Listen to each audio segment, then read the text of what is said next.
তো দর্শক, এই যে আমাদের পাঁচবিবি হাট থেকে আমাদের ভিডিও করা শেষ, বাসায় যাচ্ছি। সে যাবার পথে আমাদের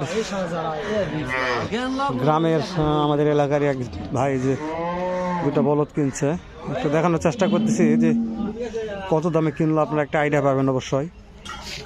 হাড্ডিসা হলো হাইটে আছে মার্শাল্লাহ, 60 ইঞ্চি কিছু কম হবে, 60 ইঞ্চি হয়তো বা হবে না, একটু কম হবে।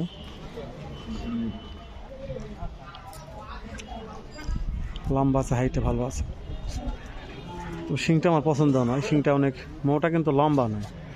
শিংটা লম্বা হলে মার্শাল্লাহ ভালো একটা দামের আশা করা যেত কুরবানিতে। তবে এটা নাভি না, এটা নাভির ঝুল ভালো আছে, তাই না দর্শক? এটা নাভির ঝুল ভালো আছে।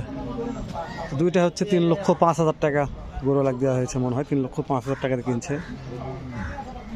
3,05,000 টাকা দিয়ে কিনা হয়েছে দুইটাই, মার্শাল্লাহ ভালো আছে।